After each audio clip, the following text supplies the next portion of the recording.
सुप्रभात प्यारे बच्चे, आज हम देखते हैं हिंदी का चौथा भाग कविता क्रमांक 4। इस कविता में जिन ढूंढा, यह कविता कवि संत कबीर जी ने लिखी है। इस कविता में संत कबीर जी ने हमें क्या सीख दी है, यह इधर बता दिया है। संत कबीर जी कहते हैं कि समाज के हर पक्ष पर, समाज में रहने वाले छोटे बड़े सभी पक्ष पर उन्होंने अच्छी तरह से अपने दोहों के माध्यम से एक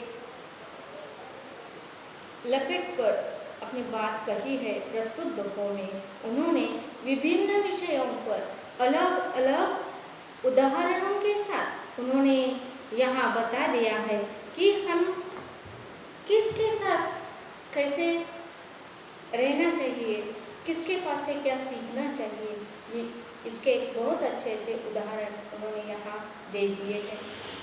हर एक का जीव और आत्मा परमात्मा, इनके बारे में थोड़ी सी यहाँ महान एक बहुत बड़ी सोच विचार उन्होंने यहाँ अपने को चिंतन करने के लिए प्रेरित किया है।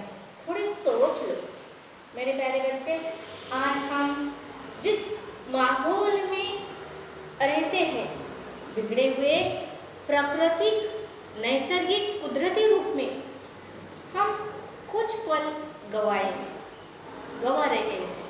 यानी एक आपदा, संकट, आपत्ति, इसमें किस तरह से हम फेस करते हैं, यह एक अनुभव आप कर रहे हैं। इस प्रकार संत कबीर जी के बहुत बड़े बड़े दोहे अगर आप संत कबीर जी को समझ कर ले लेंगे तो आपको समझ में आ जाएगा। तो चलो देखते हैं कविता में संत कबीर जी क्या कहते हैं। संत कबीर जी ने कहा है कि यहाँ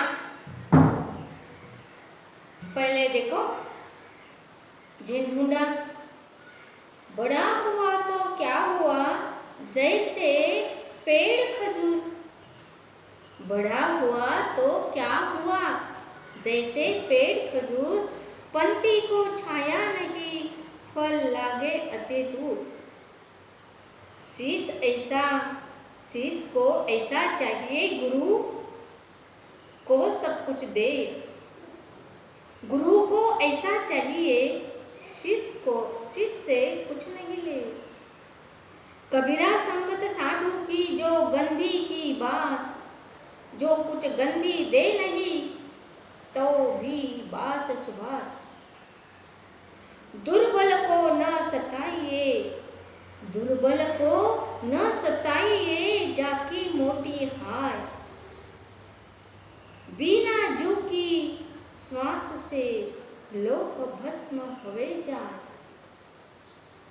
गुरु कुमार शिष्य कुंभ है, गड़ गड़ काढ़े को, अंतर हाथ सहार दे, बाहर बाहे जोड़।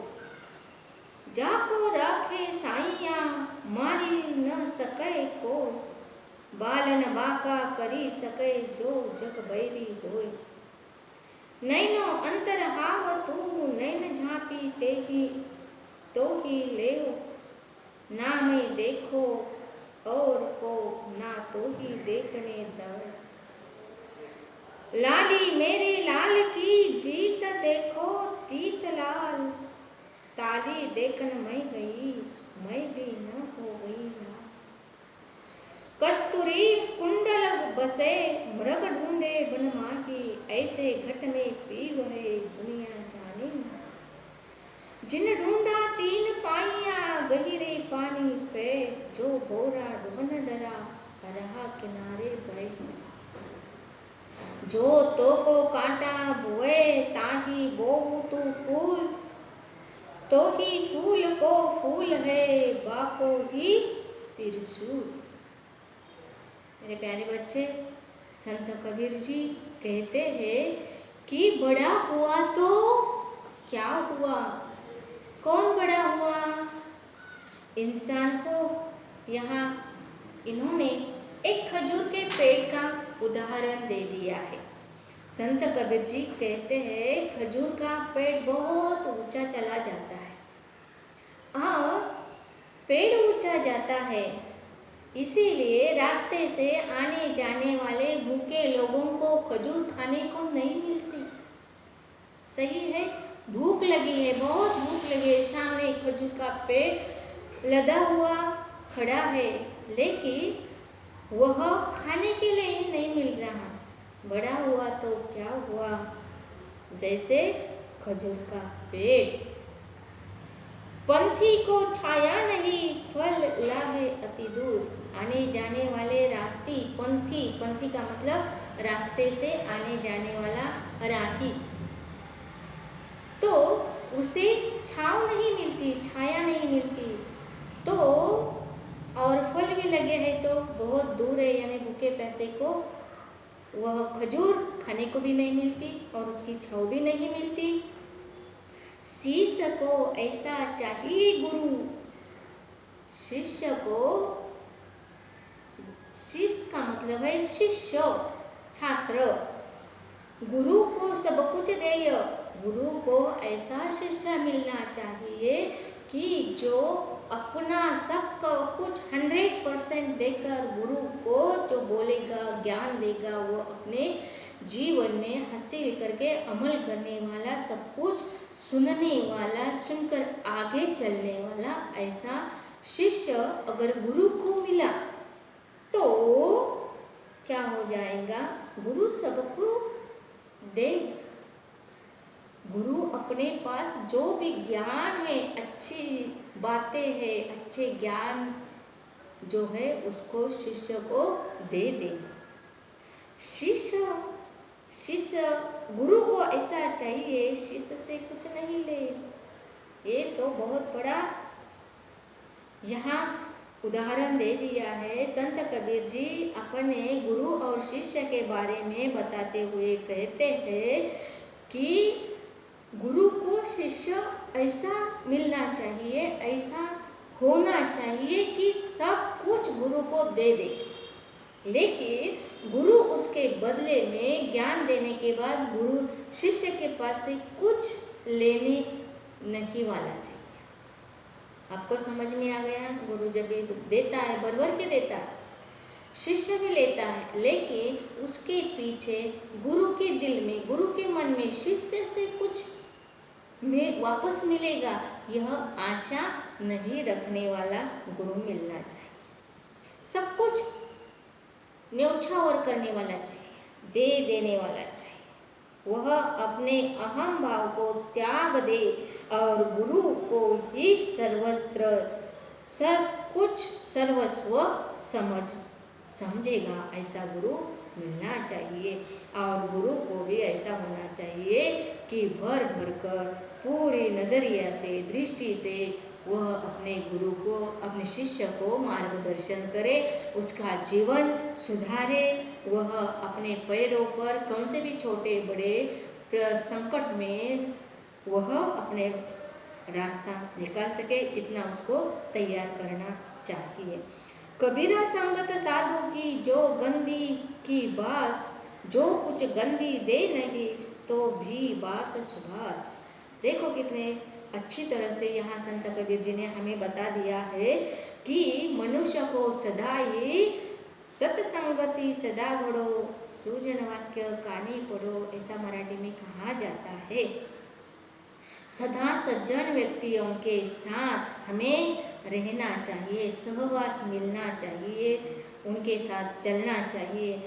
संत कबीर जी कहते हैं कि सज्जन व्यक्ति का साथ जो होता है वह इत्र बेचने वाले व्यक्ति की तरह होता है। इत्र बेचने वाला व्यक्ति क्या करता है, इत्र बेचने वाले को बंदी कहते हैं, बराबर। जैसे इत्र बेचने वाले के साथ हम रहते हैं, वह भी हमें कुछ दे या न दे, लेकिन उसके साथ रहकर उसके इत्र की बास हमें मिलती है, मुफ्त में उसकी सुगंध मिल जाती है। इस प्रकार सज्जन व्यक्ति के साथ हम रहेंगे, अच्छे व्यक्ति के साथ रहेंगे, संत लोगों के साथ हम रहेंगे, तो हमारे अंदर की जो बुरे गुण हैं, बुराइयां हैं, वो सब कुछ भाग जाएंगी, चले जाएंगी, नष्ट हो जाएंगी। तो हमारे अंदर अच्छे गुण निर्माण हो जाएंगे, पैदा हो जाएंगे। दुर्बल को न भस्म हवे जाए,